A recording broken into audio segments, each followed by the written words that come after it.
everybody, and welcome back to a brand new Toa Talk. My name is Ben, and today I have a brand new special guest, Callan. May introduce yourself. Hello, it is I. Hey guys, it's CallanLoF, and today I will be doing the Ignition Zone podcast. Yay! All right. In case you don't know Callan, he's been in the biotube space for a little while, and I got some. I'll run through the intro questions with you. What is your hobby? My hobby is this, Bionicle animations. Well, not actually podcast. I guess this would sound like podcasting. I'm a member of the TTV podcast. No, I don't. I do live streams with my friends. That's the closest I got. Oh yeah, like your good friend LJ. Yep. Yeah. LJ, or I would say IDS 5621's probably. He's sort of like the truer LJ, if you think about it. He was one of your last guests. Yeah, of course. And he has a lot of similarities to LJ in spirit, mentality, opinions, like a lot of stuff. But so they're kind of similar. I could see why you got them confused. But yeah, I do live streams on my channel with IDS 5621 and Larnu of Metro Nui formerly. What's his name now? I can't. Larnu Works or something like that. Larnu Works, yeah. You know his channel better than I think his other channel's Cube Punks, but those guys, they're my best pals. We do streams together, and I make a lot of animations of conversations, of bits we do. I make Mata, which I've done for many years. The just kind of sketches on the Toa Mata and my little revamped mocks of them. Done a bunch of other smaller sketches with my little Callan character and some other characters, including Jube, my wife Lizzie, my brother David, named Davix, and Josiah, all these kind of things. So yeah, I've done a bunch of sketch type stuff, lots of stop motion, and more recently in the last couple of years, I've been doing a lot of YouTube Shorts reviews of sets. I'm trying to do my LJ recap reviews, but really recapped to just 1 minute long each. So if you've seen any of those, you probably will recognize my voice. And if you haven't, I'm just some loser on the internet. So welcome. Yeah, welcome. Well, how did you get into Bionicle, and when did you get into Bionicle? Well, that's a good question. We're going to be talking about 2003 later in this episode, and that is the year that I got into Bionicle. One of my earliest memories that I could still kind of put together was that we were at the store, and I think it's kind of funny that I remember it this way, but yeah, like my parents were not particularly happy at the store. They weren't mad at me, but they were just, I think they were stressed out about stuff. And I just remember being like, I've heard of these Bionicle things. I haven't done anything with them. I know I have the Lego stuff, but hey, I'll ask for the red one. And I only asked for the red one because blue was my favorite color. And I knew from people telling me that blue one was the girl, and I'm like, I don't want the girl one. So I literally changed my favorite color as a child because of sexism. Yes. Yeah. But yeah, that's my little story. I got Tahu Nuva, and I specifically remember having so much fun playing with him for the first time, and thinking, I really should get more of these. Like I literally just have the one, and now I literally have. Every single one, not entirely built, but I do have every single set, and they're all littered around my back room in some boxes, and I'm an obsessive nerd to this day. And it's quite relatable in this fandom, or yes, even quote unquote fandom. Yeah. No, it's a nice little story. What was your favorite set, or is your favorite set? I definitely have that nostalgia bias for Tahu Nuva, especially because he was my first. I really like Tahu Nuva. You never forget your first, huh? No, you never do. So yeah, he's definitely high in the rankings. When it comes to just pure canister set, it's just really good. And kind of looking back objectively, like as a kid, I just fell in love with the red ones all the time, and I had to make sure I got the red good guy every single year. So in 2006, Jala Nika was absolutely my favorite. But looking back with hindsight, and just peak design, I would say new Bionicle is probably like the best canister set and in one of my absolute favorites. He's just got all of the goodies. He's got an awesome mask, awesome weapon, awesome shoulder cannon, awesome little claws that are a bonus, and then he's just got a really cool dark gray and light gray. Sorry, dark, just black. Why am I saying dark? Black and light gray color scheme. That we didn't see a ton of the black and light gray combos. No, throughout Bionicle, a couple in there, but one of the closer ones I could think of right now is Borok-Kal, who is another 2003 alumni. But he's technically not gray; it's silver. So yeah. But anyway, those. Anyway. I feel like those two are high up there, and as far as just like really big vehicles, I love the Exaura. Exaura is awesome. Nice. I like Takanuva from 2008. He's a great Titan. A lot of people have divisive hard to narrow down to one regarding 2008 Takanuva. Interesting, yeah. I maybe we could discuss some of that. Yeah, we can get into that. I think he's a pretty good set. Yeah, I got him 9 or 10 months ago from Facebook Marketplace for a really good price. Nice. Actually, it was like for $30 Canadian, which is really, really good. That's like that is good. That's about 25 USD or a little bit less than that. Nice. Yeah, no, really solid, and he was basically new as well, so it was really nice. I also got Ernak as well from that same lot. But yeah, he's a really underrated 30 Titan. For the two of them? It was 30. It was another 30 for Ernak. So it was like, I mean, that's still a pretty darn good deal, especially with how like people will pay $15-$20 for just the spine now. Yeah, I think the spine goes for even more now, unfortunately. Oh my gosh. Yeah, no. Well, and Bionicle inflation, that's like I got a lot of sets years ago where I didn't know everything that was in it. So when I opened it up and I just pulled out almost fully built Ernak, it was like Christmas morning. I was like, "Whoa!" Oh yeah, that's cool. That was.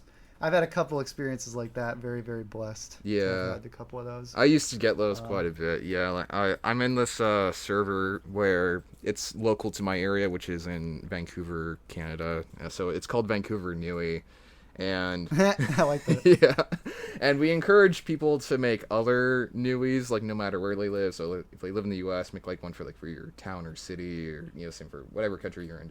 It'll be just put your town or city and then put Nui at the end of it. It's kind of cool. But yeah, so it's like a little like server where people will join it. We actually have about it's about sub 100 members. I think there's about like 30 people that are actually active in there. Gotcha. Which is for Bionicle, like that's pretty crazy. That is, especially in 2024. Yeah. I was a little surprised to find that I was actually one of the younger members of the server. Goodness, yeah. Yeah, but in that server, people just either send the Facebook listings to be like, hey, I already got this one, but this is a good deal if anyone wants it, or this lives in my area, or this guy lives in my area, you can pay me and I'll go pick it up for you, and then meet up somewhere else type of thing. Or just trading, or like just mock kind of workshopping, things like that, which is pretty cool.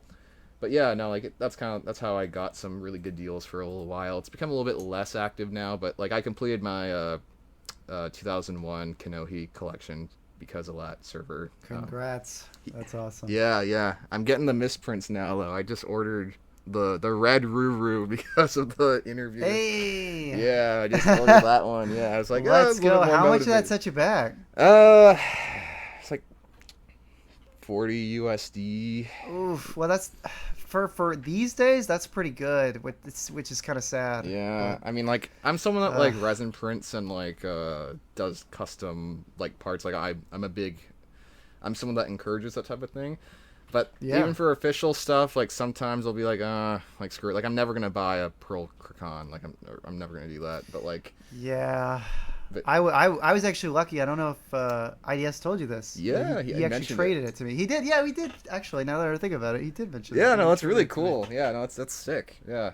Well, I'm sure you owe him a good few favors just for that now in hindsight. Yeah, it's true. Yeah. The good news is that just for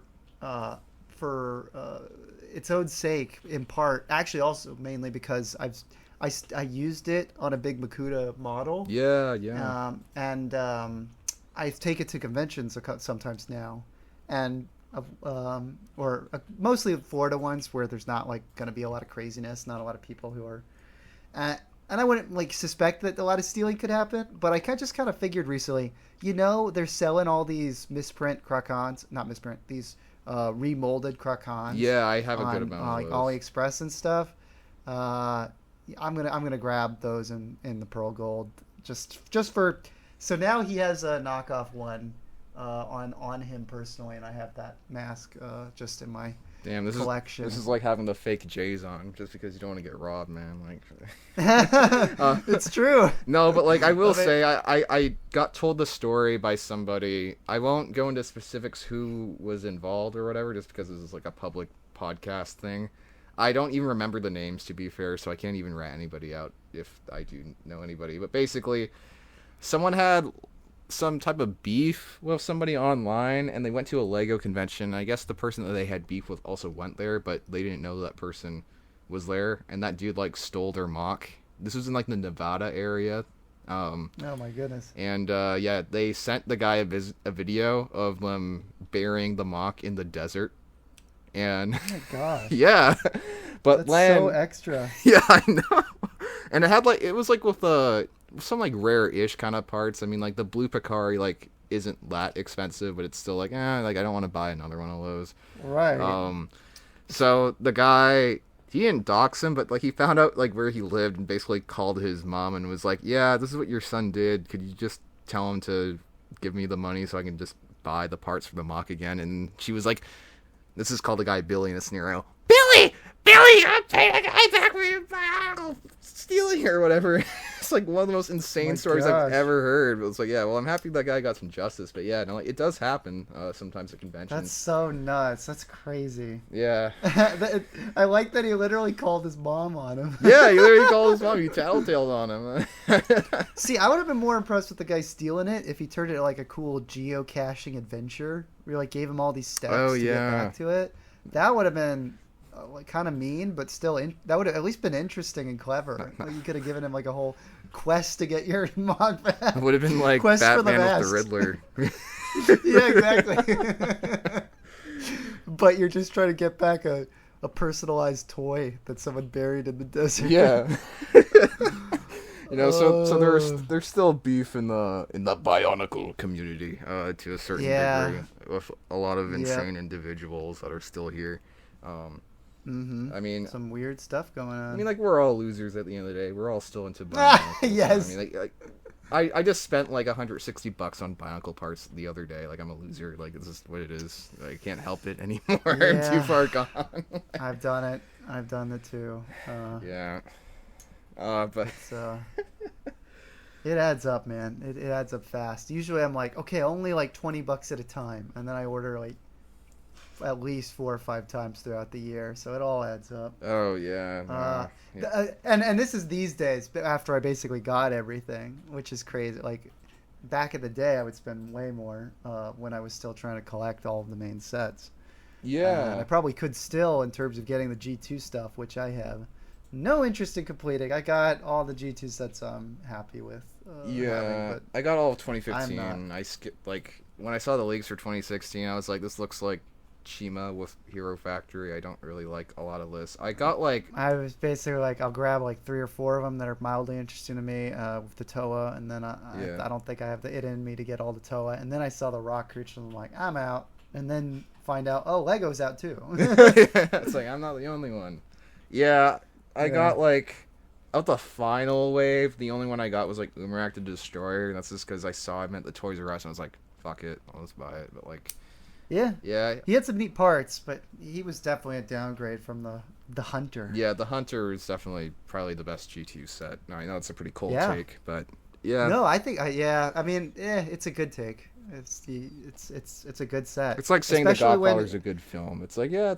Yeah. But at the same time, it's one of those things where you do have to appreciate they actually made that new torso work because they didn't use the stupid torso piece that did not fit on that new torso. Yeah, that's right. It didn't make any sense. I know. It was using the little skeleton one worked so much better because you just let the kind of spindly looking body like look as it is, and you don't have that weird little like kind of like crotch armor there that is sitting way too high to actually be on the crotch. So it looked so off. It was such a strange choice with the 2016 sets. No, yeah. Fuck, I hate talking about G2, but it's also fun. It's also fun talking about it with guys like you, Lo. So, because like you were also actually there for G2, and who was also like a G1 veteran. But like, it's not the topic of the pod. We'll just move on while we're ahead. Well, it's fascinating. Last note on that is that it is fascinating just how some people that have either been in and out of the community just missed it entirely. I know. There was a guy who I knew like back in the day when I used to do stuff on like a website called Mock Pages in 2011. Yes. Yeah, I remember that. He was not like one of my closest friends, but he was someone I interacted with a little bit. Enough that I think I added him on Facebook, like in the early days. Oh wow, yeah, that's personal. Yeah, it is personal. It's silly, but never really talked with him too much, except that like years later, I just happened to respond to a post of his, so I think we talked a little bit, and he did it. He wasn't even aware that G2 happened. Like, oh, wow. I thought, or he might have been like, yeah, did they bring Bionicle back? I think I missed it entirely. I'm like, oh yeah, no, they brought it back and ran it into the ground within like 2 years, and you missed it all. It's like, oh, huh. You know what? It's funny. That's how much of a blip it is. G2's 3-year plan is very similar. This ties into the main topic, so it makes sense. But it ties into G1's original 3-year plan, but originally G1 was like, okay, 3-year plan, we'll see where it goes. And then they took it for like another 6 or 7 years. And then with G2, they're like, oh, we didn't even reach the 3 years. They used the old template, and then we're like, no. Yeah. Yeah, it really must have undersold the... I have a feeling that the skeleton guys kind of undersold, and so they're like, okay, well, we got the Toa, they're going to come back. And they probably sold about the same as the skeleton guys, so they're like, that's not great. And then they have the I don't know. It was probably, honestly, I feel like the Toa in 2016 had to have underperformed for them to literally... They didn't even send the final wave to like a lot of European countries. Yeah, well, that's why a lot of those final sets are so expensive now. Yeah, because most of the world didn't even get access to them. Yeah. Which is hilarious that they did it that way, because there was a period there where like the Toys R Us were filled with them, and of course nobody's buying them. So. Yeah. Well, like, it's if I'd had the foresight to know that people would actually like legitimately be dying to have some of those crappy 2016 sets, I would have bought a few of them. But I know poor Ben Costi didn't get his hands on them. He was like, no. For Australia. Yeah. I know I should have had him in mind, but I've actually been super close with him in years. So darn it. Damn. It's his loss, man. His loss. If he kept up with me, I could have hooked him up. Hey, it's funny how things like that go. But yeah, so anyway, the main topic, the main retrospective topic is in every podcast. Just to kind of start things out with the pod is that we have a retrospective kind of segment that either goes on for the first like 20 minutes or sometimes the entire episode of the pod. So we're kind of recapping every Bionicle year backwards, and we've gotten to the point of 2003, so we've gone ahead a lot. So 2003 was a very special year for Bionicle, because you actually got figures with bendable limbs, and it was also the first year with no Toa as well as like sets. I mean, aside from like Takanuva, I guess, but like in terms of canister sets, you had Rakshi, which were revolutionary. The only year with like 2 villain waves. Yeah, that's right. Yeah, because you start off with the Cal, which a lot of people kind of not like forget about per se, but like, yeah, you start off with the Cal, coming right off the Borok. It feels like it's all kind of like expedited in retrospect as far as like the timeline. It almost feels like the Cal almost feel like the Warbazak, where like the first wave of 2004, they're like, we don't have any villain sets. Let's just make up in the comics that there are a bunch of like plant monsters that they're fighting. Yeah. So that when we get to the villain wave, that'll be sort of like the latter half of the story. The Borok-Kal kind of feel like that, because the Toa Nuva feel kind of like their 2003 sets when they're not. And so it's kind of easy to look back and almost be like, oh yeah, there was like a little quick arc with those guys too, wasn't there? And then you kind of forget. Well, because the Mask of Light movies did center around the yeah, it Rock overshadowed that year.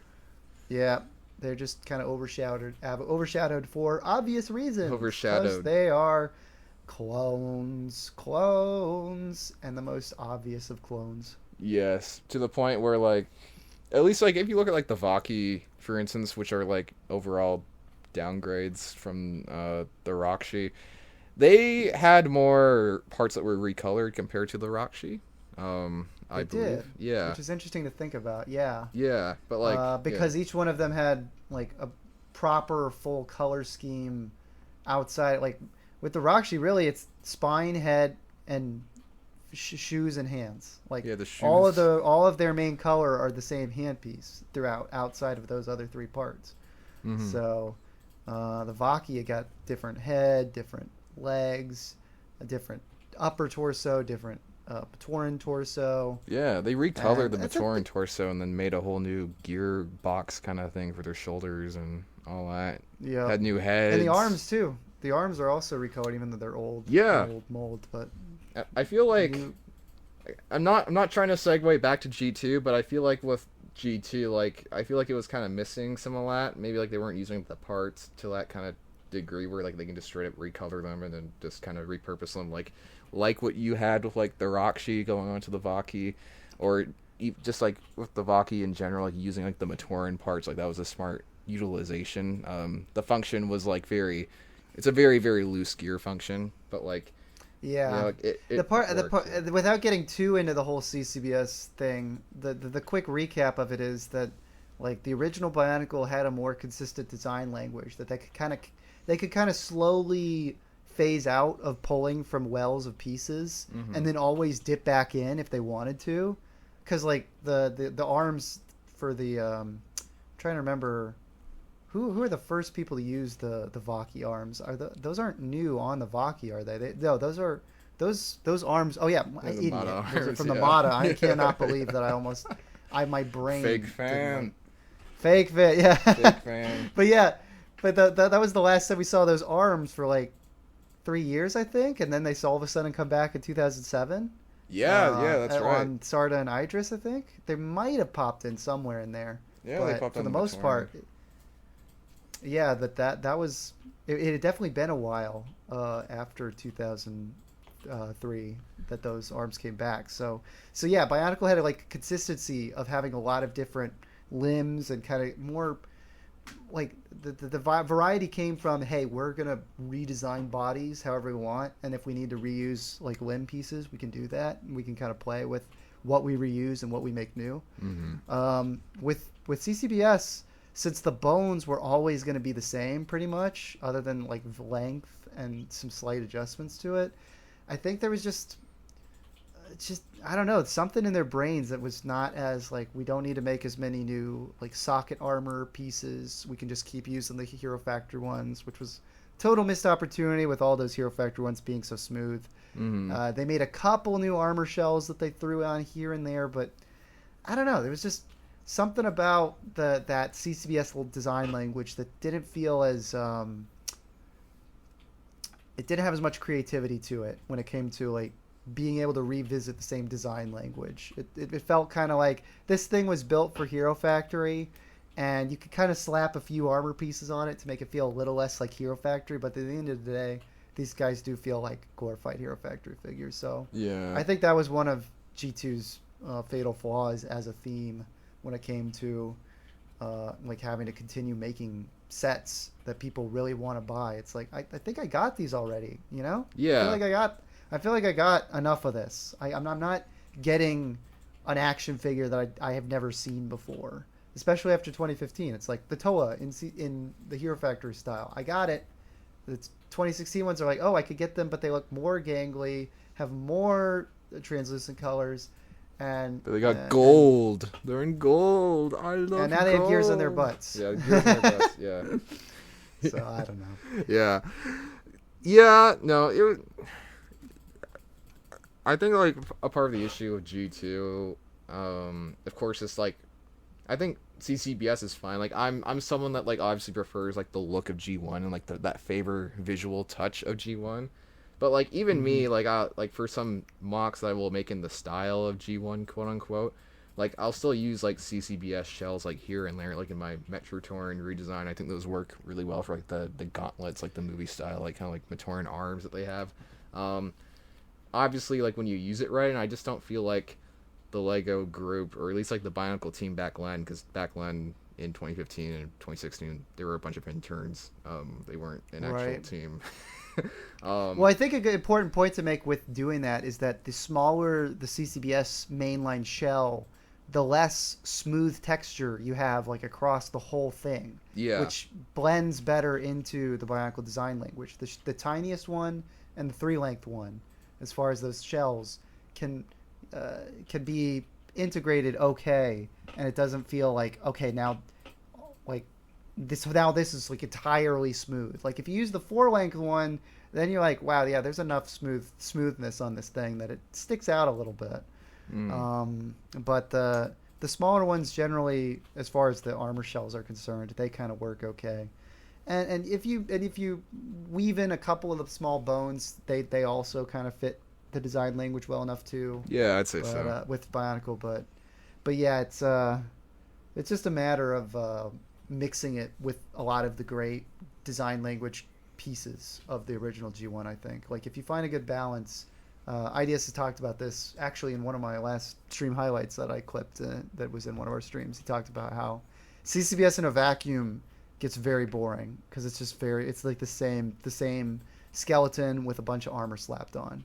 But if you use it in conjunction and you know what you're doing with a bunch of other good Lego or Technic pieces, you can make something that's really special and it weaves into the design language quite well. Yeah. No, I had a really good time talking to IDS kind of about Len, and yeah, he's great. He's a talented mock designer. Yeah. He is. Yeah. Yeah. No, like which is again, he's very underrated for that too. I think he humbly said as much without saying it that way.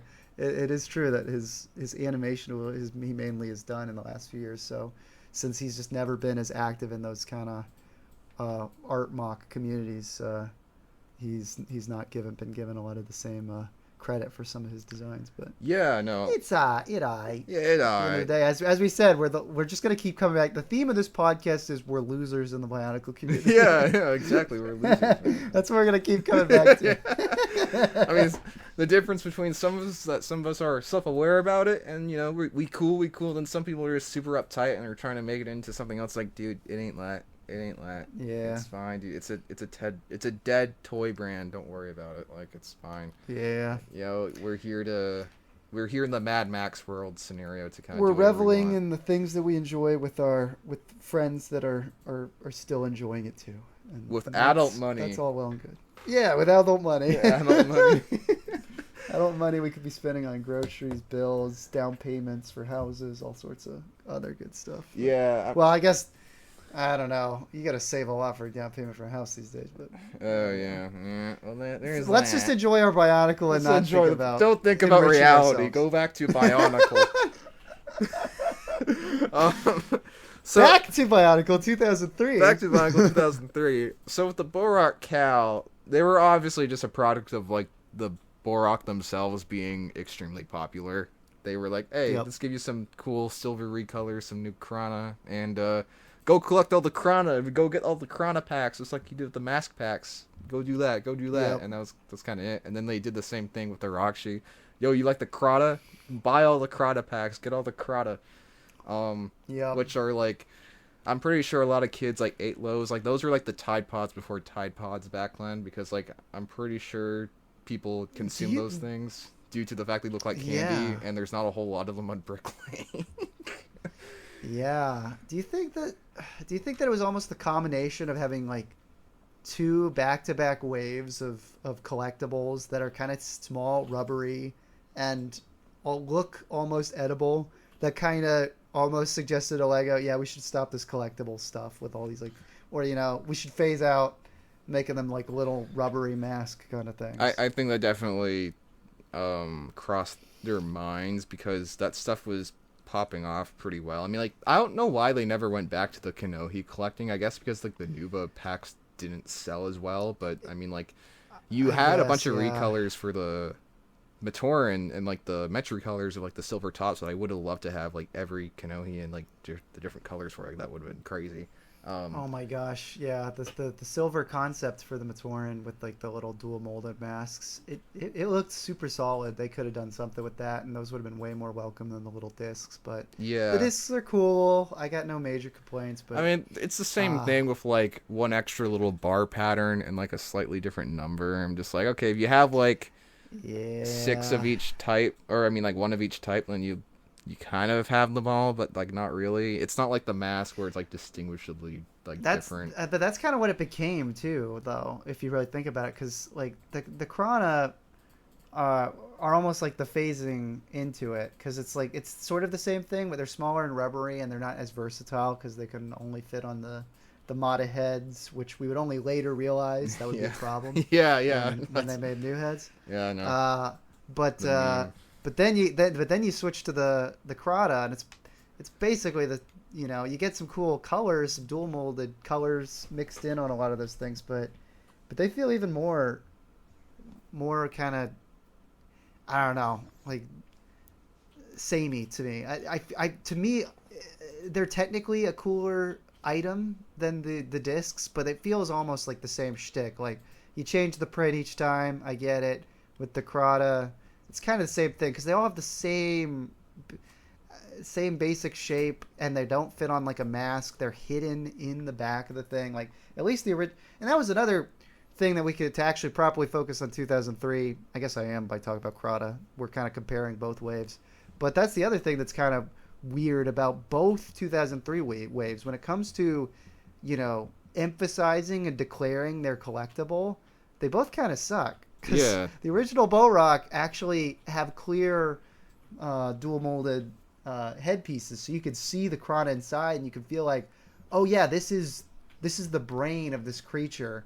If I don't have the Krana in there, he's gonna look slightly worse or slightly less colorful, and I'm gonna notice that. Mm-hmm. And but to some degree, it does actually make the toy feel more complete. Like if you don't have those things, which I do get in that way, it is actually an improvement to have both the Rakshi and the new Borok-Kal not be able to see their little collectible inside, because you could just kind of ignore if you lose it. Whatever. Yeah. And that was probably the logic behind it, but it does kind of cheapen the collectible aspect of it. So it's sort of like a pro and a con in there. Well, like, you look at the original Borok and like even like the masks from 2001. A big part of like the marketing, like, you don't have to know anything about Bionicle's story to kind of like realize like, oh, it's important that the Toa find all the Krana. It's important that the Toa find all their Kanohi, things like that. And that's kind of like a part of like the play aspect, especially with like the Toa being like with like each mask giving the Toa a different power. It's even with like the Krana giving each Borok a different power depending on which Krana they're using. Like, that's cool, and obviously seeing it like in the shell, like if. Like, in all the commercials, if I believe the red one's called Tonic. Yep, that's correct. Yeah, he has that. I forgot. Now I'm forgetting like the actual Krana name. Not that I know the Krana names, but like there's a ton of them. Yeah, I couldn't. Yeah, all the one from like the marketing, the commercials. It's like it could just be as simply as like, oh, the Tonic I have doesn't have the blue. Sue is one of them. Krana Sue. Yes, Krana Sue. He doesn't have Krana Sue, so now I have to go find that one. So because I want him to look like the commercial one, like, just as simple as that. Like that. Like, for me as a kid, I want to say that one is like the Za, actually. I think it is the Za. Yeah, I think that is the Za. The iconic one. Yeah. The Za is the best one. Let's be honest. It's just the cool de facto. It is. It just is. I mean, like it looks. I don't know, like, in all the marketing, again, like, that has nothing to do with like the story. Like, you see Tahu wearing one, it's like, that looks toxic, that looks evil, like, that doesn't look cool.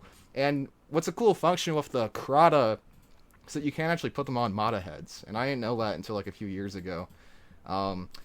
Which, again, like, it has nothing to do with like the story, so, like, you can't, like, I don't know, I mean, like, you can use it for like a mock or something if you have like a like a zombie-looking character just has like a Krata on his face, so it just looks like he's being controlled by like a Krata or something. Yeah, it doesn't fit the same way as the Krana do, where like the eyes line up, everything. Like we see the Krana on a guy's head, and again, hopefully this won't be horribly confusing for people to listen back to as we jump back and forth between Krana and Krata. Yeah. To be clear, Krana are the ones that came with the Borok and Borok-Kal, and Krata are the little snaky guys that came with the rock shield. Little worm snake things. So the Krana are little masks, and they look okay on all Toa faces because they, at the end of the day, they still look like masks. But the Krata, you can slap them on the heads, but they just kind of, the eyes slightly peek out from the sides, which doesn't look like a mask. They just look kind of doofy. It doesn't really make sense. Like you have to essentially headcanon that they just work the same way as the Borok if you wanted to do a mind control type concept with that. Yeah. But it's not. It doesn't connect with anything. Like the way they show the Krata in the Bionicle movie is cool, but it doesn't really have anything to do with the collectible aspect, and that's sort of the other con with both villain waves of this year. They kind of repeat the collectible villain item. Yeah, they don't give you a reason story, to collect them, I don't think. Yeah, there's no story relevance to it. In the original Borok, as you were pointing out, like they do have to collect all of the Krana from each one in order to like bring them to discover the Balrog and that kind of thing. I can't remember exactly how they use them, but they do have to collect them all. There's even a cool fan film called something in the Drifts, Snow in the Drifts that Vrano made. What is that one called? Oh, yeah, I know what it is. Yeah, I remember the Stuck in the Drifts. Something in the Drifts. I'm gonna. It's not the Pohatu, right? Yeah. Yeah. And the fun gag where Kopaka basically shows, I got all 8 of them, and he's got them like unfolding from his little bag. Yeah, and it's great. I love that fan film. It's really nice. It's really cool. I like it when fan films feel like official content. Like that felt like a, it was a good mix between like Miramax and like Minogue. Like, yeah. Exactly. It had the no voices but really expressive visuals. It's an awesome fan film. And so it really emphasized like the original storyline as the kids like us when we were. I wasn't paying attention as much to 2002 as it was happening, unfortunately, because I got into it early 2003, which was perfect for me because what always happened with Bionicle is that the last wave was like ever present, and it was harder to find the newest wave like as it's in stores. So I was a wave behind, and that meant the Toa Nuva were all over the stores. And I'm like, I got to get these guys. And since they stayed super relevant in the year of 2003, it worked out super great. Like any kid who saw the Mask of Light movie and had to get all the Toa, guess what? They came out a year ago. So you can still pretty easily find them in the stores because they've been sitting there for a while. See, that's a good thing with like Lego, kind of like back when. I'd say they were kind of like this up until like early 2010s or maybe like just before 2010, but like the sets would actually stick around for a while. Like you can actually like, if you missed the last year and you just got into a theme, there's still a pretty good chance you can get the last year's stuff relatively easily. Right. And they kind of retire stuff like pretty quickly now, I feel. I don't really know why. I mean, like I get it for like themes like Lego Star Wars because all the people that want it are gonna like buy like 5 of each set anyway. You know, 1 to build, 1 to keep for storage, 1 to have on your display, 1 to sell on eBay, and then 1 to get signed by a cast member or whatever. Yeah. But like, yeah, like I don't know. I feel like that's really changed, and I felt like that happened a bit in like the later years of Bionicle, especially with like G2, but even with like G1. I remember I was trying to get all the 2008 sets back when I was a kid. And like, yeah, they got taken off of shelves like pretty fast. Like they were there like at launch like pretty well. They were a lot easier to find once the Mystica came out, and then not long after that they all just disappeared and they all got swapped out with Glatorian. But I think a weird part of the problem that I wish they'd considered a bit more fully is that unlike like obviously these are months of difference in terms of how some of these waves compare. Like if you think about it. Oh yeah, I got the original Toa, and they're like relevant to the story for about like in total from beginning to end about a year and a half. Then the Toa Nuva come out, and you're like, okay, cool, these are the upgrade ones. So now these guys are relevant. But it was still a year and a half of them being the central ones, and then the Toa Nuva are also like relevant for a year and a half, because the next year is both villain waves and they're still ever present as the good guys throughout that whole year. Mm-hmm. And more than that, with all the villains that are in there, that sure they're kind of villains of the week and they kind of get cycled out immediately after their wave. All 3 years take place in the same setting. There's an island. There's a bunch of different locations on this island. There's a lot of lore and world building and characters who live on this island. And you can kind of make up whatever's going on in this one setting of this island where they all live. Mm-hmm. And if you're a kid playing with the toys, you have that setting that stays consistent. After that, they just kept jumping around a lot. Like Metro Nui is the same between 2 years, but guess what? There's like a whole timeline of difference of where they leave Metro Nui and then come back. So it's not like they're like connected, a villain of the week type thing. They literally leave in 2004 and then they come back after a whole bunch of story stuff, and that's its own isolated thing when they come back that second year. Then we're on another island for the next year and Voya Nui, and then guess what? We go underwater for an underwater theme. It's technically the same setting, but it's actually under that island now. So it's a different setting, but the same general location on the world of Bionicle. And then the next year you're in like the Codrex, why am I forgetting what that whole area matter. Beyond it was called? Cardanui or whatever. Cardanui, thank you, yeah. And then you're on a desert planet, and then it's gone. So it's like they just kept jumping around the world too much. I feel like from there, in a way that the story didn't get kids comfortable buying the one from like a year ago and feeling like, okay, this is still a thing that feels relevant. Like they put the Borok in Mask of Light. Like there's still Borok that are, stragglers that are hanging around that Kopaka caught, even in Mask of Light. Yeah. Like that's a great bit of world building where you're kind of like, oh yeah, I saw that one in stores still. It didn't have anything to do with this movie, but yeah, they're still around, and I could do something with that. No, that's what we call great toy marketing. Yeah, and even though the Borok-Kal are also like they're a one-off team, there are 6 characters, and they all get destroyed. We should talk about that because that's kind of fun lore stuff. Yeah. But they are still Borok, and so if you're a kid and you don't really care about being super specific to the canon, you could just pretend that there's a bunch of them and say that the Borok-Kal are still around, and I'm gonna have them fight Maitoa, and the Borok-Kal are teaming up with the Rakshi to fight Maitoa Nuva, and you can play whatever games you want, and they're all connective to what the real storyline is. My 3 Borok-Kal are gonna fight my Tahu. Yay. Yeah, you could even make up if you want that the Tahu Nuva hangs out, like teams up with. At the end of the day, yeah, you could make up whatever you want. You could do the same thing with all the future years, but those first 3 years just felt so connective in like the look of so many of these things. Yeah. And the setting being my emphasis on the fact that the setting was the same.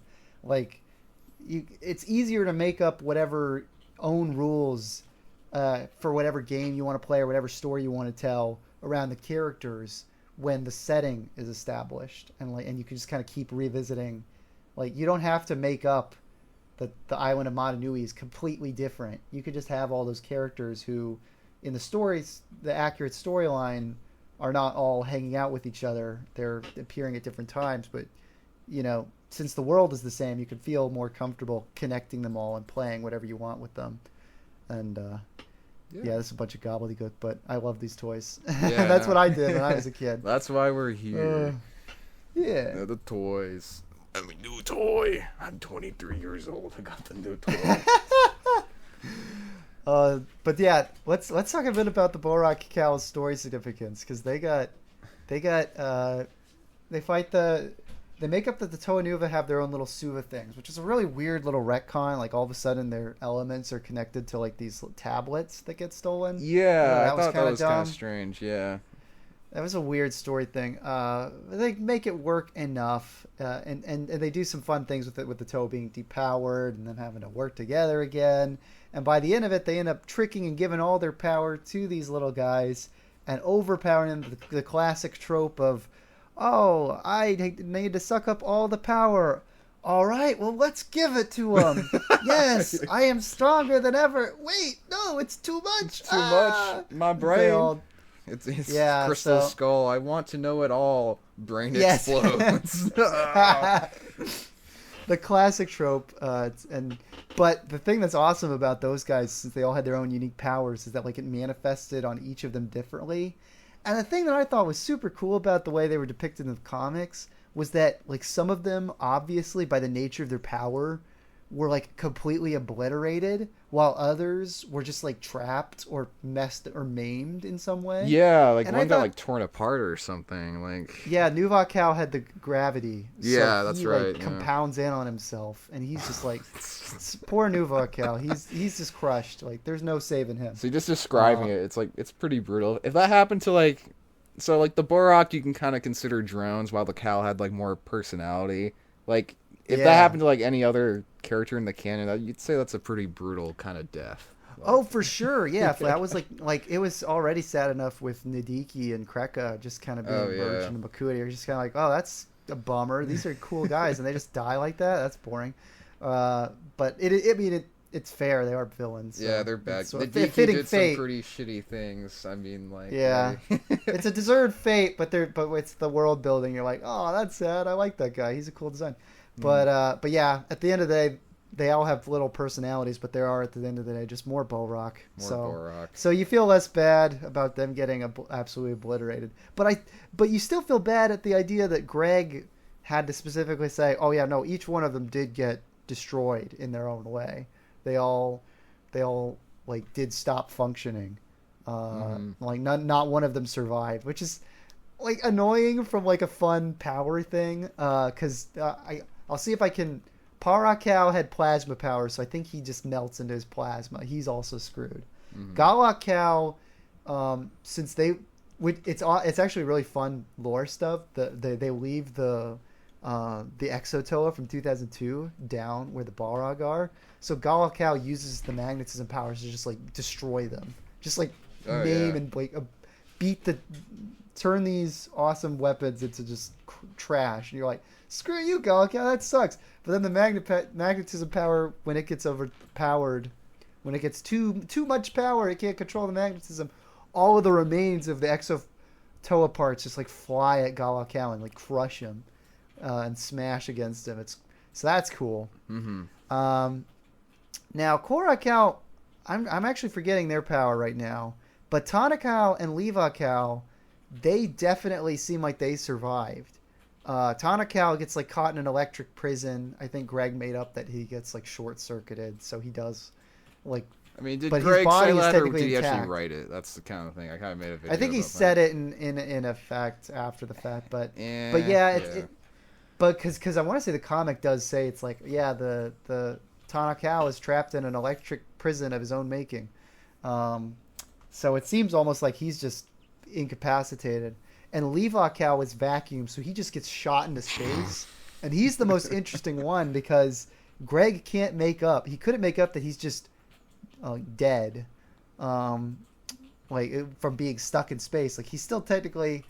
Greg's later logic was that like from being stuck in space, he eventually like his parts eventually wore down. Like he lived the longest essentially.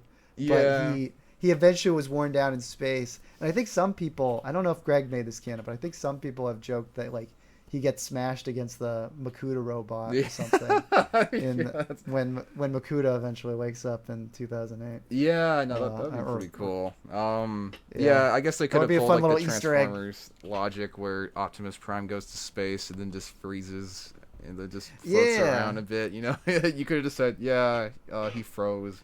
And then Makuta crumbled in. I just did my quick biosector research. Borok-Kal was Sonic. Sonic the Hedgehog. Oh, yeah! Yeah! Now this is happening! Yeah, like... So I'm summon Larnu here. Borok-Kal was stuck in a perpetual spin dash. That's how he got...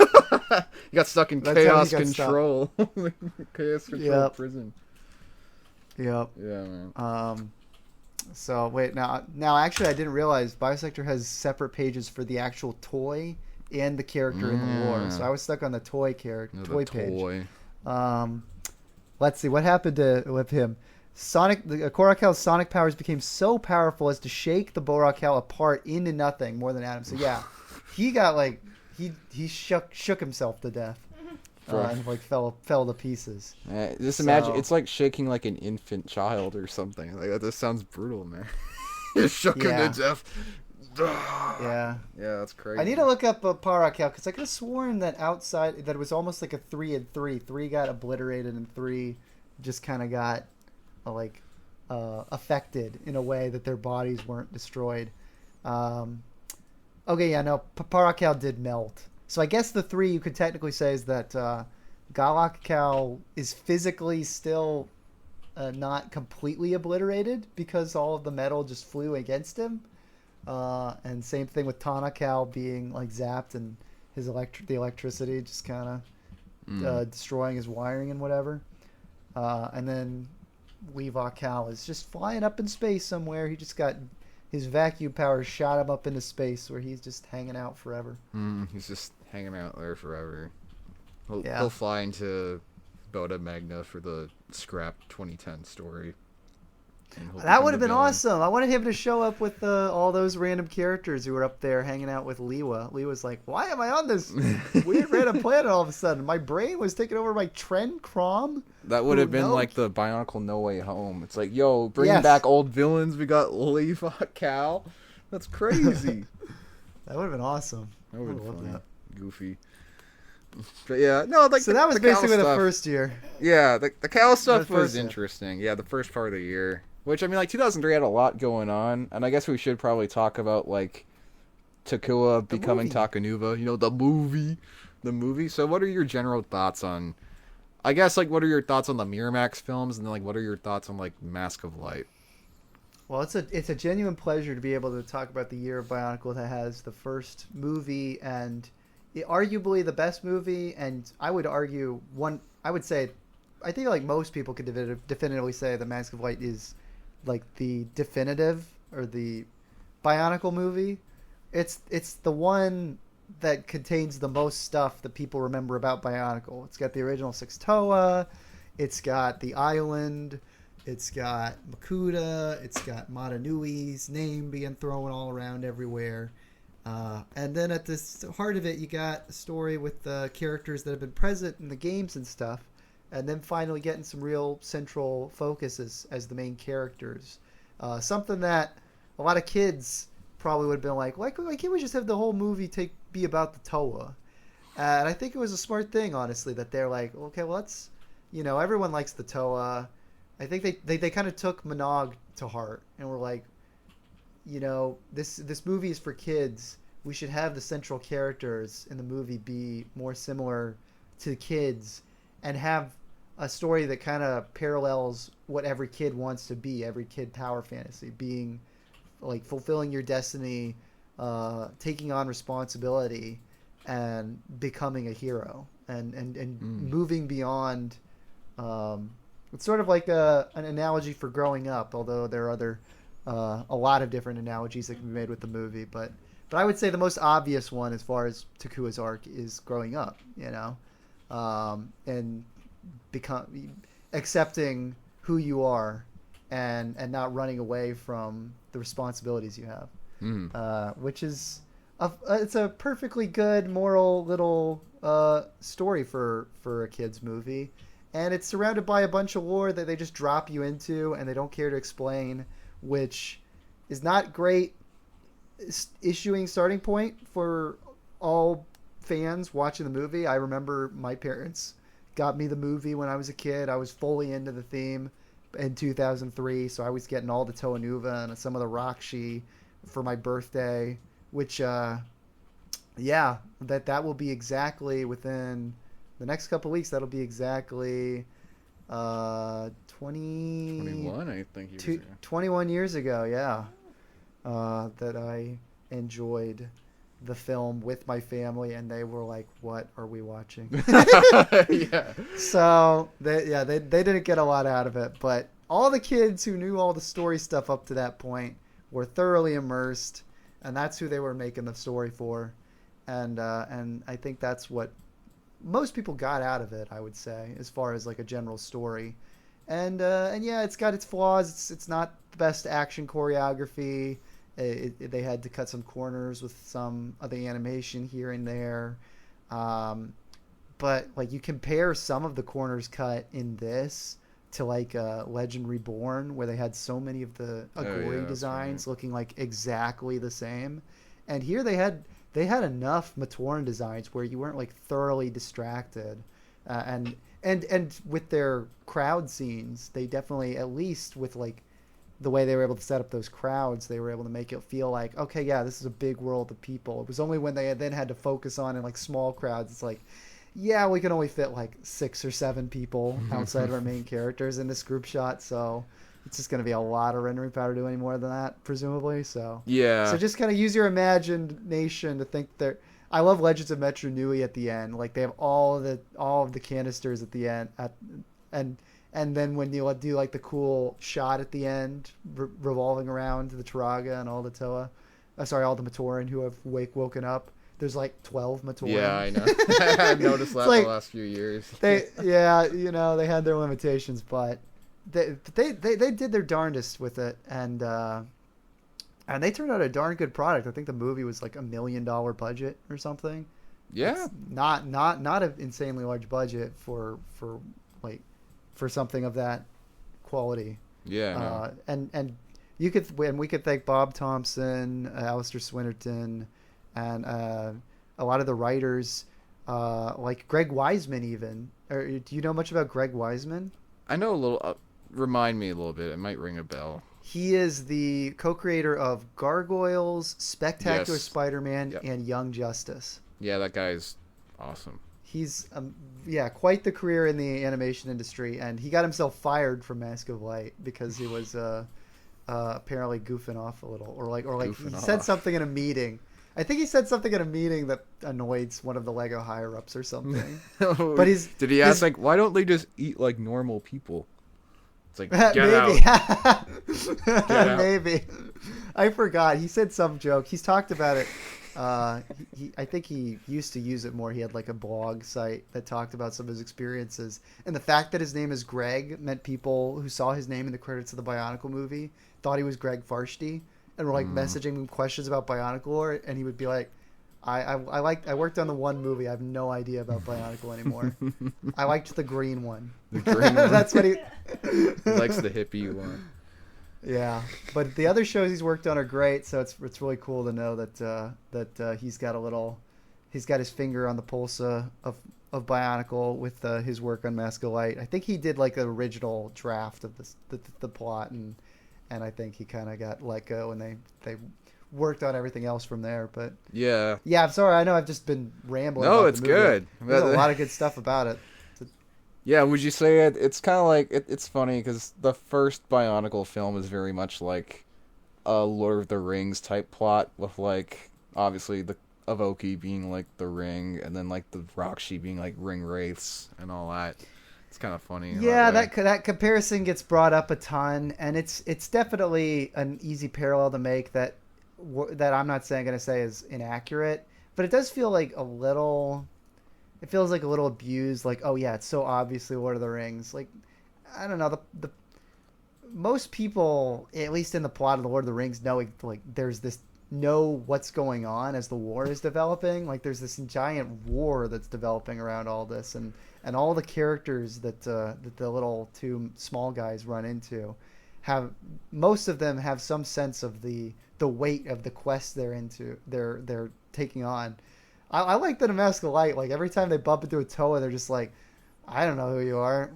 Oh, you guys are going on like an adventure or something? Yeah. All right, cool. Oh shoot, the ring wraiths show up. Yeah, and they have to back them up. So see, I kind of like that at the end that for most of the movie, they're just kind of going on their little adventure, and they stumble upon Toa here and there, but they're really not like. As far as most people, only Takoro knows that this big quest is going on. So the rest of the island's just kind of like, we're keeping on our thing. Oh, Rakshi showed up. They destroyed 2 of the villages of the whole island. Yeah, they That kind of sucks. sunk Takoro, destroyed Onukoro. Yeah. Kokoro got Onua's messed up. technically at fault for that. Yeah, that's Onua's fault. I feel like Kopaka's concerned, but he actually draws them away from Kokoro, so he did his job. He did his job right. Yeah, he was actually efficient with dealing with the issue. Tahu kind of got a little bit too hung up. He's like, no, it's all sunk, no. Yeah. Well, to be fair, hey, let's. Yeah. Now I'm trying to remember because I guess they. How did Makuta know initially that they were in Takoro? That. I guess we could, if we want to break down the plot, we could send Makuta just kind of sends them. They end up going to Takoro. They don't go to Takoro because Gali leads them there.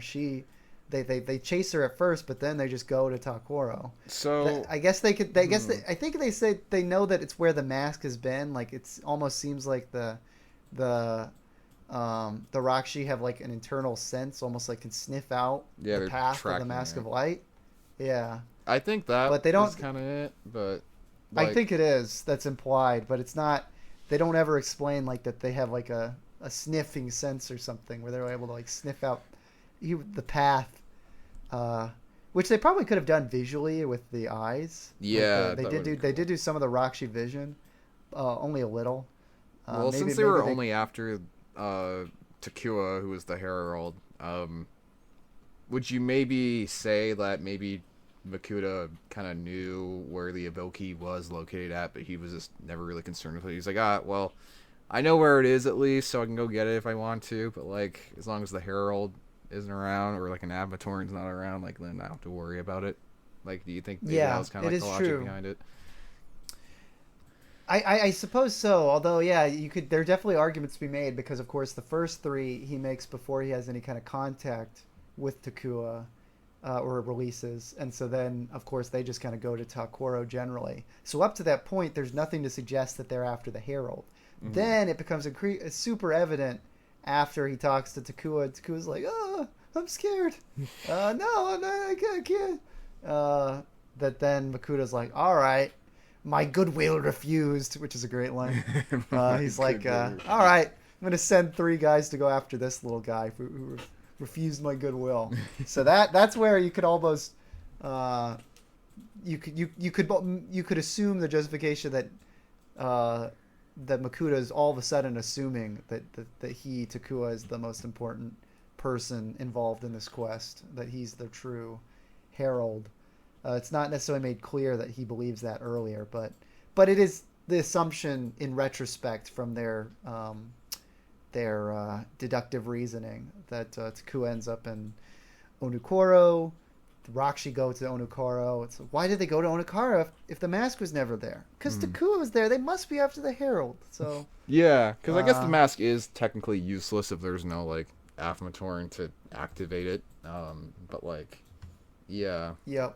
Yeah, no, so there's that. It's just a little, like, shiny little mask that does nothing until the right person comes along. I don't know if there was a visual hint in, like, the Kopaka scene where they fight the Rakshi. It could have been cool if they'd done it where, like, there was a... Oh, wait, actually, no, they did do that, didn't they? Yeah, I think so, yeah. Wait a sec. No. They didn't do it exactly because Takua grabs the mask and tries to swim off with it. So he does have the mask at that point. Yeah, I think so. Yeah. But yeah, it might have been a more interesting thing to communicate to the audience if Jawa still had the mask at that point, and Takua was running and they flew it. But it would make Takua look less like a hero in that moment. He's just like, I'm just abandoned Jawa. I'm just running away. And they fly over Jawa, and he's like, "What? I had the mask. Why did they fly over me?" Yeah. And also if they did it at that point, then Jal would have figured out, like, hey, they flew over me. I guess you're the true herald. Kopaka, back me up on this. Like, they wouldn't have flown over me carrying the mask. Kopaka would have been gone at that point. He's like, no, I'm doing the Batman disappearing act. Goodbye. You guys do your thing. Yep. Yeah. Yeah, no. I love all the characterizations of that movie. People have their criticisms for Liwa and his voice. I like the hippie Liwa. It's a little...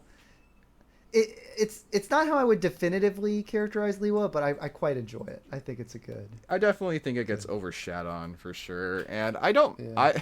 What's your opinion on Liwa having toes in that movie? That is an interesting design choice. I have no negative feelings about it because he's like a funny jungle dwelling like animal lover, especially in the movie. He's like, "Don't kill the ash bear. Don't kill the ash She's bear." Just doing her duty, see."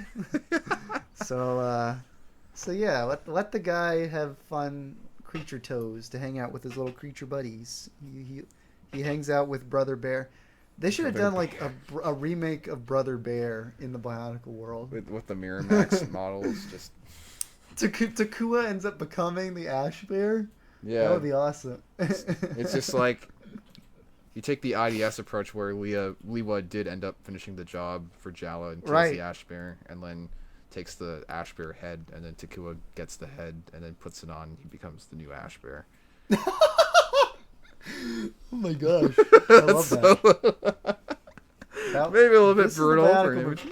That should have been Bionicle 4. Screw the Legend Reborn. Yeah, Bionicle 4. That.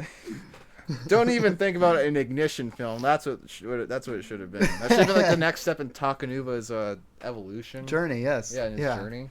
Some more self-discovery. I've achieved my destiny, but I feel I've achieved my destiny as the seventh Toa, but I feel there's more to what. There's much more. Now to I have to put on the Growlok head. So Takanuva becomes a furry. No. See, well, that does work with like the trans allegory that people like. Yeah, I was thinking about bringing that up or not, but like, yeah, like there's a lot of like I saw a video on it by I forgot the person's name, but it's actually a pretty good video, and I can definitely like see why people interpret that way. But I mean, like, hey man, it's art, it's up to you, man.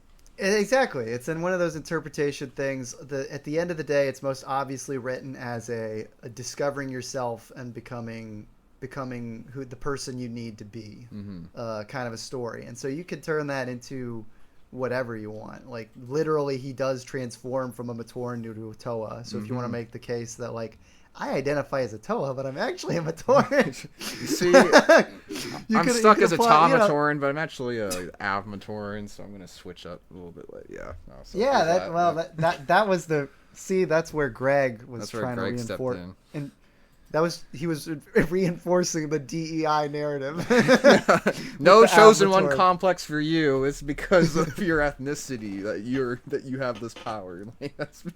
But yeah, all political jokes aside, it's true. It's like it's technically a legitimate interpretation of the themes, I don't have any issue with like someone having that interpretation. But I think it's anyone who thinks that that's exactly what they were going for. That's not what they were going for. That's crazy. That's not. Yeah.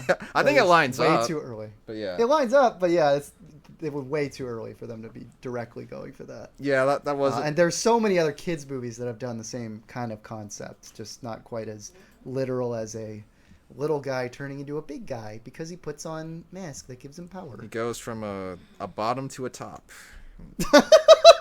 Takua becomes a top when he becomes Takanuva. It's powerful messaging in Mask of Light. Powerful message. No. Oh god. Yeah, I feel like only I would be bringing up. Well, no, IDS would too, bringing up all the this level of immaturity when it comes to discussing the classic animated feature Bionicle Mask of Light, which is a legendary film. Actually, Trevor Duvall, he's like the hero of that movie to me. Obviously, I do love Scott McNeil as Tahu too. Those two are great, but especially Trevor Duvall, like they knew the characters, they played the characters right. Gee, that's part of what makes G2 so offensive, changing up his whole character. Yeah. I hate that, but I love Scorpios.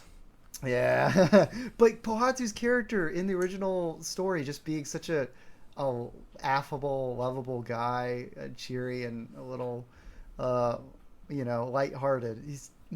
He captured that perfectly, especially with his relationship with Onua as they tease each other with their jobs, and they're just like those two are bros. The only thing we missed out is seeing him interact with Kopaka, which is interesting. That's like one of the most definitive relationships between any of the two Toa, and that gets completely skimmed over in the movie. Yeah, I know. Instead, we focus on Gali and Tahu, and Pohatu and Onua a little. Those are like the two closest connections in terms of something going on. And with Tahoe and Gali, they really are irritated with each other. It's definitely a race thing for sure. They're like the blue one, the green one, and red one. We focus on those three. The black one, brown one, white one. You guys are too boring. You guys stay over there. Yeah, no.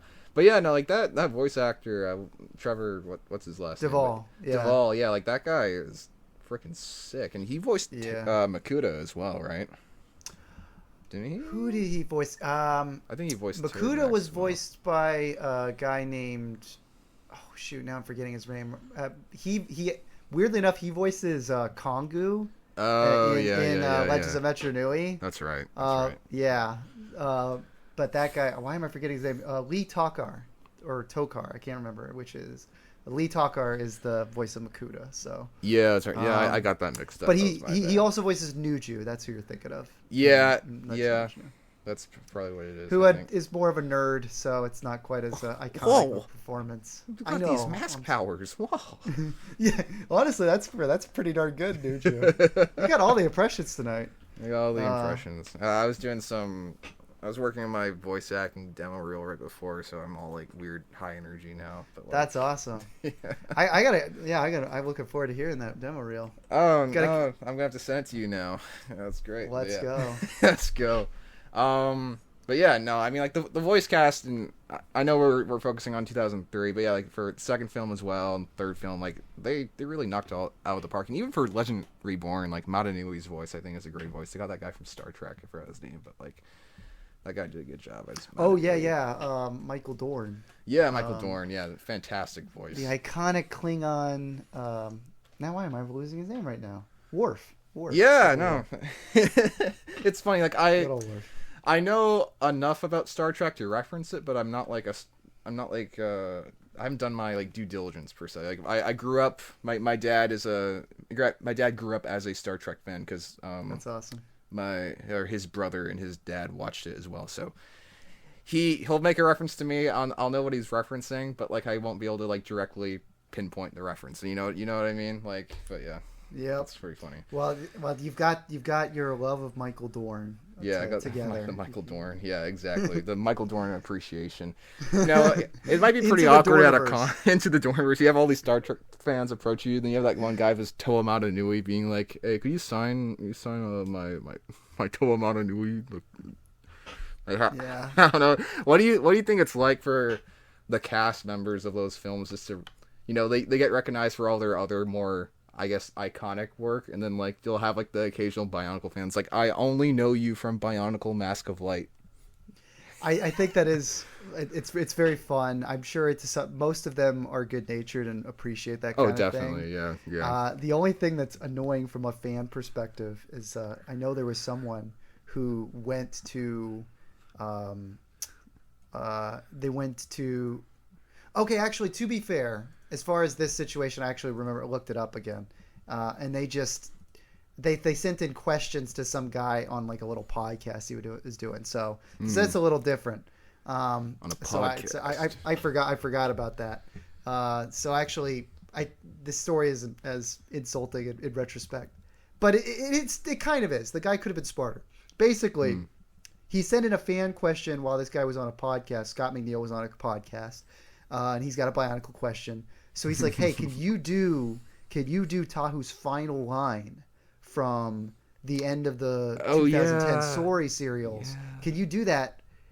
Because Lego wanted to hire him to do that, and they didn't have the budget for it at the end of the day. It would have been one more person to contact. They were able to get Michael Dorn to record some voiceovers at the end and pay him, but it would have been one more thing to get Scott McNeil to do one line. So yeah, fans like, "Hey, can you do this?" And all they had to do, if they were remotely familiar with his work, all they could have did is say, "Do close to your Wolverine voice from X-Men Evolution." That's all they had to do, because it's pretty darn close, the Wolverine voice from that show and Tahu. And it's a good show too. It's fun getting to see Scott McNeil talk like Wolverine. He does a good Wolverine, and it sounds he does like a really good Wolverine. But all they had to do to that, but he's like, I don't know the voice. So he did something. So he just did kind of like a "We will honor Matanui." It's like just a generic kind of cool guy voice, but it doesn't sound like Tahu. And you're like, all you had to do was write in your little message, do a Wolverine voice. Yeah. You idiot! Just know your voice actors. Know your voice actors. If you're gonna beg them to do something with deep lore, you can't expect them to remember all the characters they played. I know, yeah, that's kind of thing. Yeah, you can't do that. Like, do this thing, because a lot of those guys, like, they walk in and then they walk out, and then like that's all the work they've had to do, like, for the film, and how prominent they are is like obviously up to like their role, but like for voice actors at least, like, you just move on to the next kind of thing. So that's, I don't know, I always wonder about that when it comes to like specifically like fans of niche properties like Bionicle. Like, they'll go to somebody that maybe did some type of work for Bionicle, and then they'll like reference some deep lore, and they're like, I don't know what the hell you just said, but cool. Yeah, I did Bionicle. Yeah, I did that. Yeah. Yeah. Yeah. Yeah. And again, that's what's also funny about like the Trevor Duvall guy. Sorry, what am I saying? The Greg Wiseman guy on his blog being confused with Greg Varsity. He's like, I do not remember. I remember very little from my time. The main thing I remember is getting fired because I made a joke. So yeah, and then he's like, I like the green one, and the white one was cool. The green one. That's like all the. And then he's like, I don't know. I think you have the wrong Greg. There was a Greg Varsity who did comics or something. That's not me. I'm a different guy. I'm a different guy. There's another Greg. Liquid Greg. But yeah, it is interesting too. I've seen like people in the community go up to people like Alessandro Giuliani, who voiced Vakama in the two sequel films, and they like show off their mocks and show off the Vakama toy and talk to him, and he seems good natured about it. It's like, yeah, I think it's overall a nice thing. But again, like, if you're gonna be a nerd, if you're gonna like think about, hey, I should ask them to do some kind of cool line. Someone asked iconic voice actor Jim. Why am I forgetting his name? Jim Cummings, who is the voice of Akar in The Legend Reborn, has a ton of Disney voices. Yeah, that's right. It's his voice of Pete in the Disney movie, like the Mickey Mouse character. He's the voice of Winnie the Pooh. They had him say this. They had him do the Akar line in the Winnie the Pooh voice or something. I'm like, oh, come on. That's just silly. That's so stupid. What are you guys doing? You just wasted it. Why did you waste that? You could have done something cool that you're... Yeah, I don't know. You're not even appealing to just Bionicle fans. It's just specifically people that are obsessed with The Legend Reborn that will get it, Because it's like, if you say a line from the Miramax films, I'm probably going to recognize it. If you say a line from Legend Reborn... there's a good chance it'll go over. That's why I had to say the line that Akar said, like his line from the movie. He did have a line that's sort of like I can't even remember it right now. It's him. You know what? I'm gonna take a leap. I'm gonna look him up on Biosector and see if it's like his quote at the top of the page. Yeah, you see, like, no, it's not. Let me look at the bottom and see his quotes. Now, just imagine. I'm sorry, but just imagine someone being like, "Oh yeah, like this line from Legend Reborn that no one else like really thinks about, like, that's living rent free in your head enough where you actually ask the legitimate voice actor to do the line in another voice he's done, that you think everyone's gonna be like in on the joke and like immediately like know like what he's referencing, but it's like really awkward and everyone's like, okay. Yeah. I don't know. Why is this funny. Trivia on Biosector real quick? It says Akar would be in his late 40s in human years. What?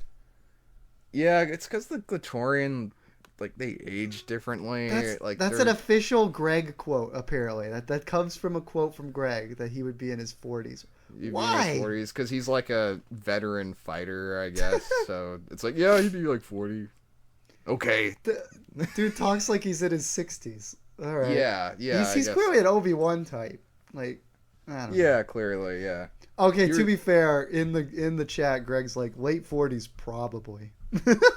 Probably. I love how Greg would just like respond to all these people, just be like, just give them quick, short answers. Oh, yeah. What? He's that just was in my making video that I made. Because, like, I was talking about Bionicle lore hierarchy. Because, like, if you're familiar at all with, like, Star Wars before Disney, they had like a lore hierarchy. So like the top hierarchy, the top of the chain would be like George canon or like in the G canon, where it's like 1 to 6 and like a little bit of Clone Wars here and there, depending on.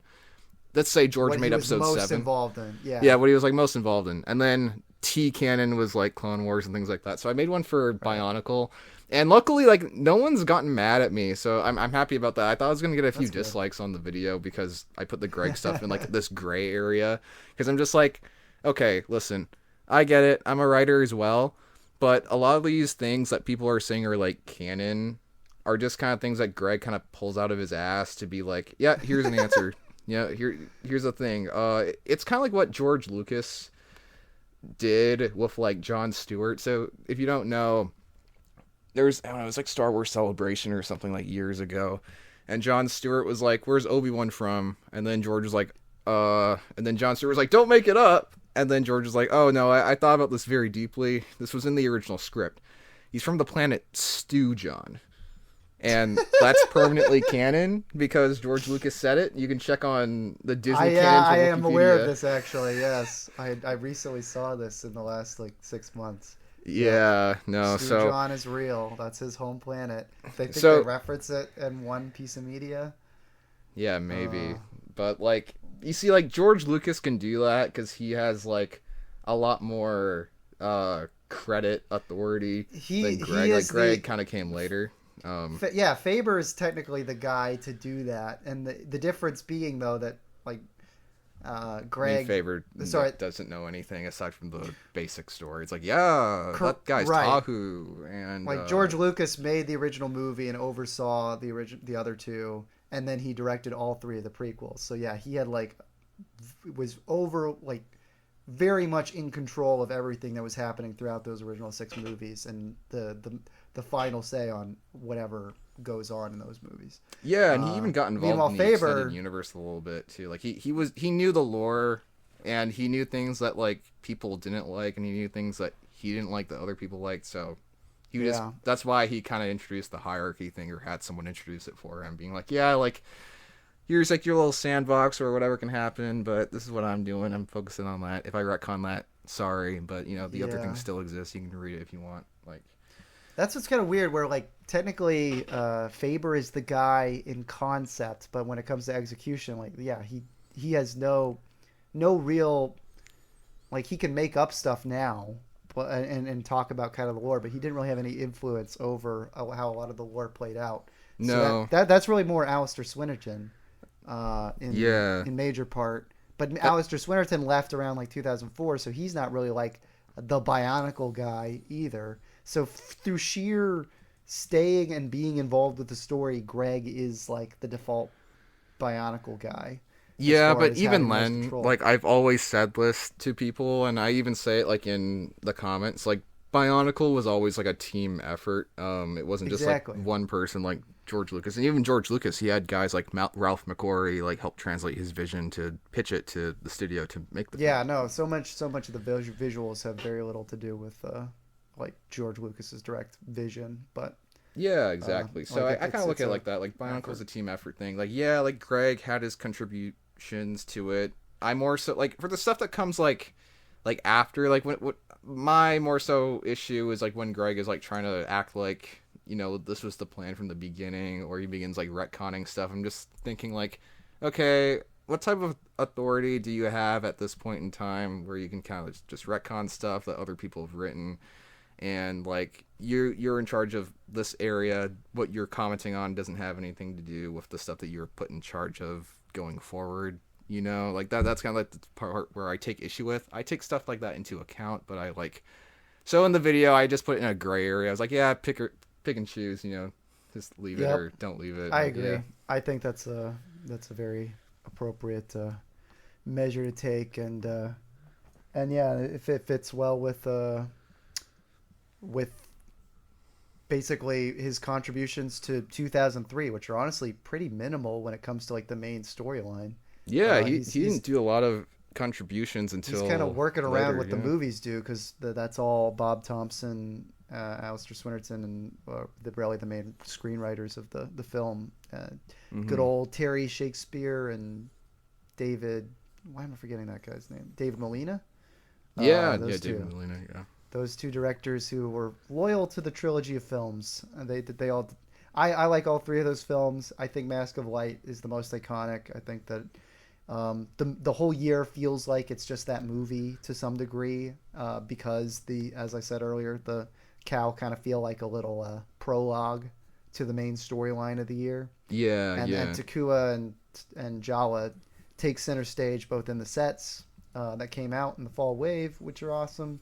Mm-hmm. We barely talked about the Fall Wave sets. I feel like everyone knows about the Rakshi. Like the Rakshi are just really cool. We don't even have to. We talked a bit about the Krata, but the biggest problem is that the Rakshi were so popular and they made so many of them that they now feel like devalued and less interesting as a collector's item in hindsight. Oh yeah, no, just you can make an army like easy. Which is crazy because they're not one of the ones that are army ones, unfortunately. I know. But they do retcon that technically in 2010. So even in 2004, the Metru fought some Rakshi. I'm not sure if they were the same type from Mask of Light. I want to say the comics colored them differently, which is cool. Yeah, I think they got. But yeah, good old Bionicle reincorporation stuff. Good to see the Rakshi. They're not just the 6 that were in the movie. So yeah, you can make up whatever you want and make up a whole ton of Rakshi. But for all intents and purposes, the Rakshi were just 6, and they were awesome sets. And any kid who got all 6 of them moved on. But there were definitely a ton of kids who got at least 3 Rakshi because those things were just so awesome. I don't think when it comes to a single piece, the Borok are awesome, but their heads are like a combination of pieces. I don't think a single piece in all Bionicle has been as important to villain sets as the Rakshi head. That's true. Yeah, I mean they were used for so many things. They were used for heads. They were used for boobs. They were used for shoulders sometimes, I think. Yeah, and they got recolored.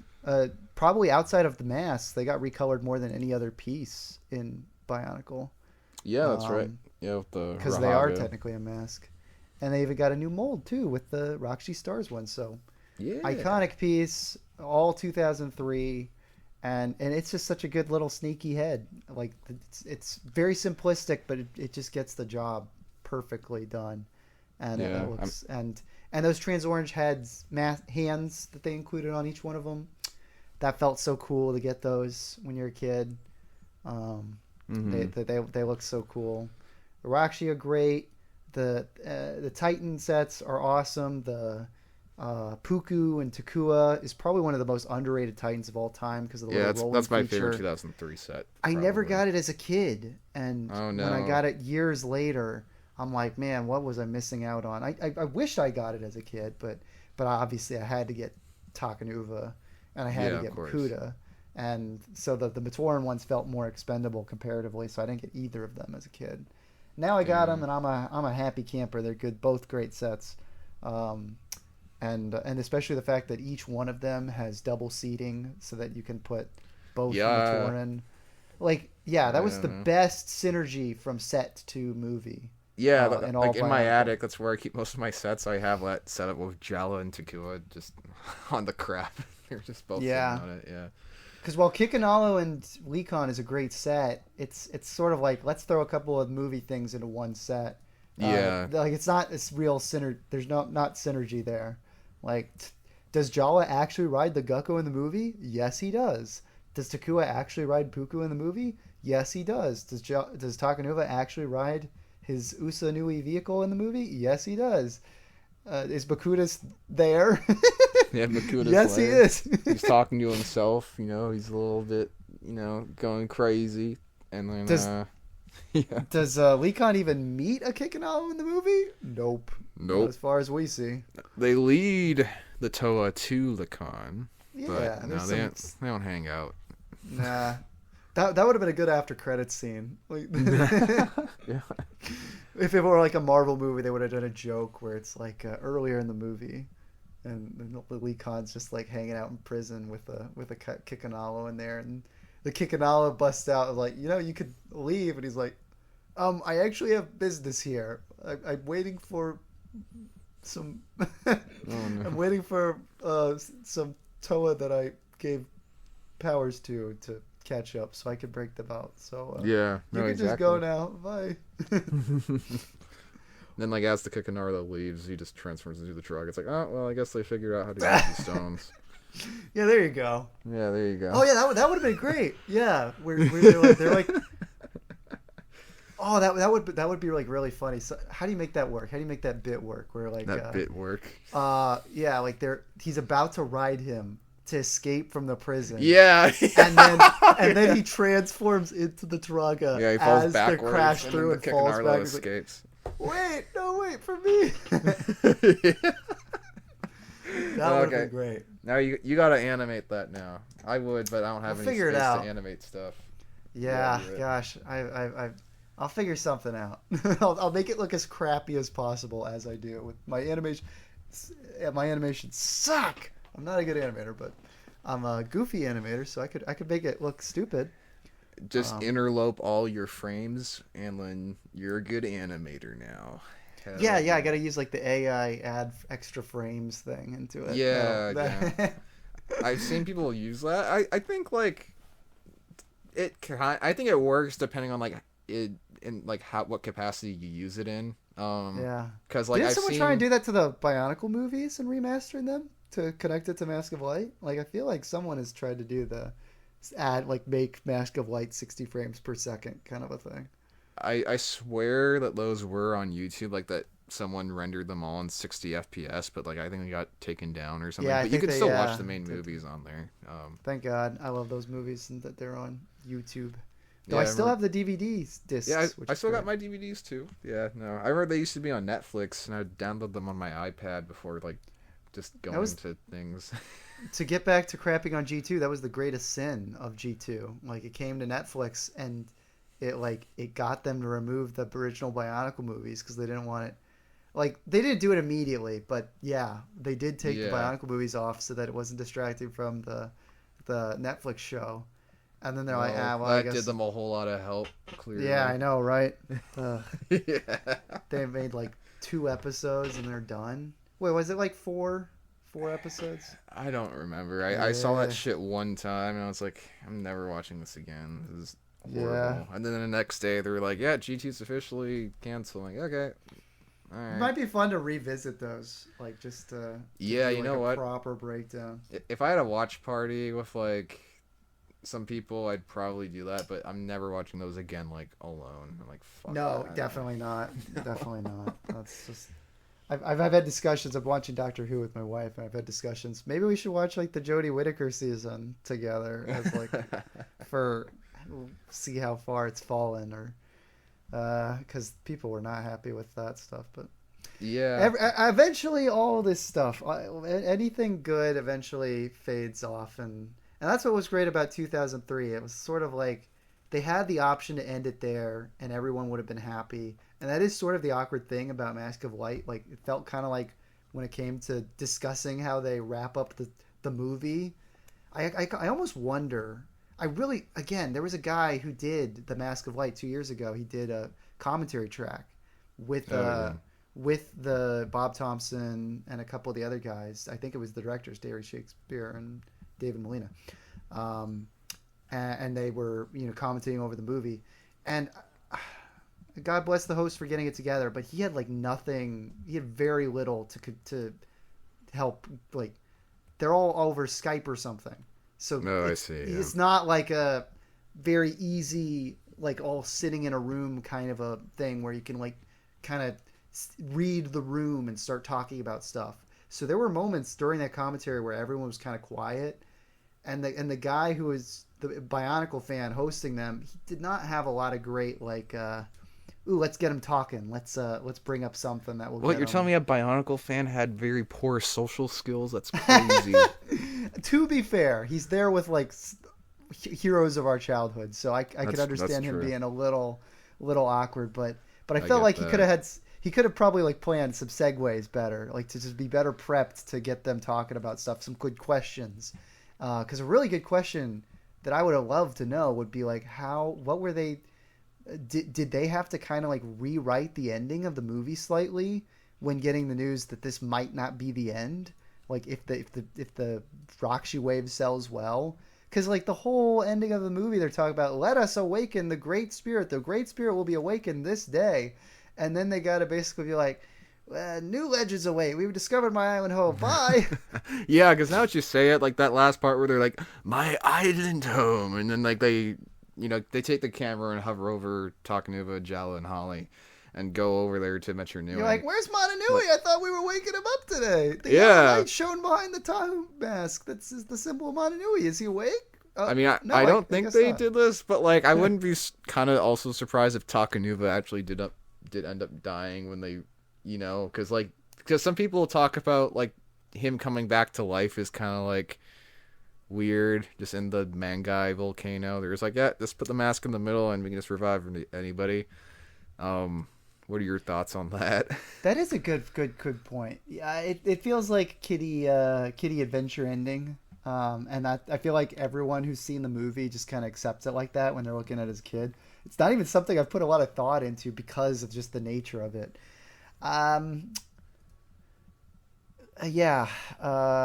It's definitely interpreted like let's just all hang out, like all the Toa lock arms, and we lock in people. They all T-pose. Randomly, Holly's Unity, Jala's Duty, and Takua's Destiny for some reason. All right, that brings him back to life through the Mask of Light.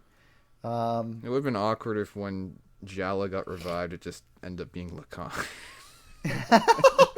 That would have been fascinating. Yeah, the mask needs life. It's literally reviving him off the mask. It should have been. That again, guys, dude, we're coming up with all these great like bits. Yeah, bits for rewrite the scene. Like I saw a fan theory. I don't remember every piece of evidence toward it, but basically someone said, I don't remember if it was on Reddit or something, but it got reposted to Instagram through a Bionicle meme page, so I saw it. But there's this Skinwalker Jala theory.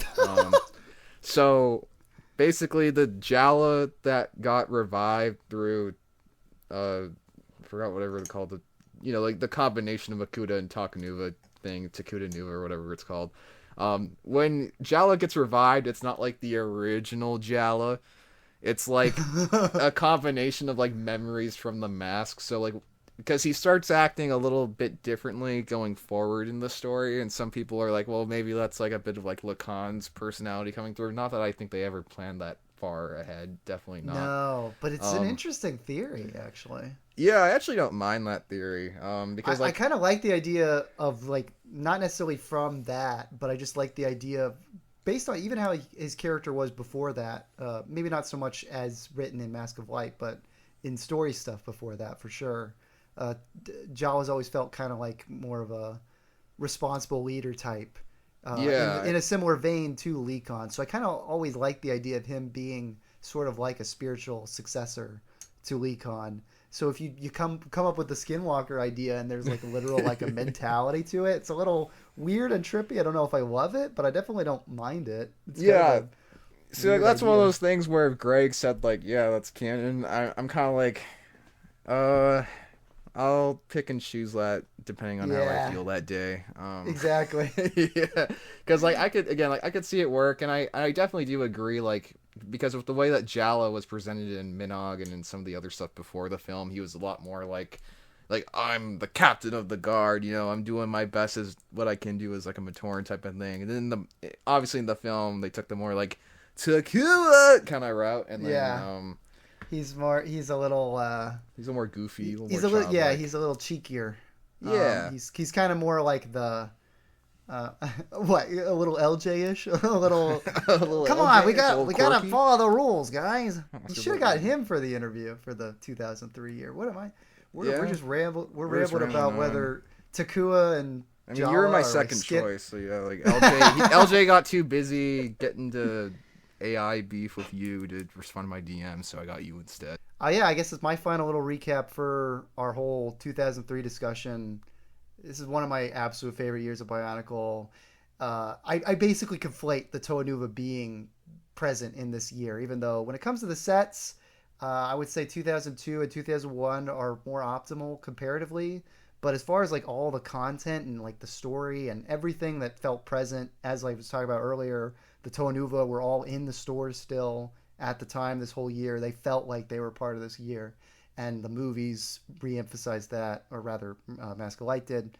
It's just it's the probably, arguably my favorite year of Bionicle. It's probably tied with the other two are just so good in terms of 2002 and 2001 with some of those sets with the original Balrog and the Tohamata. It's a very hard fought battle. If I had to pick one baby, the fact that the Toa Nuva come in 2002, I might say 2002 is like the all-time best high hitter. But the Rahi are so good too. It's like, I won't get too much into all that, but 2003 is a great year. It was, I'm really, really grateful we got to talk about it and really explore a lot of it in detail. And it's awesome. Thank you for the opportunity. Eric, thank you so much for everyone for listening in on this new episode of Toa Talk. I know the podcast has been becoming a little bit more infrequent, but I got some other content coming. I'm working on something else on the side, and things are a little bit busy at the moment with the holiday stuff coming up. So you all have a great day, and thank you so much for watching. Thank you so much, Callan, for joining me today as well.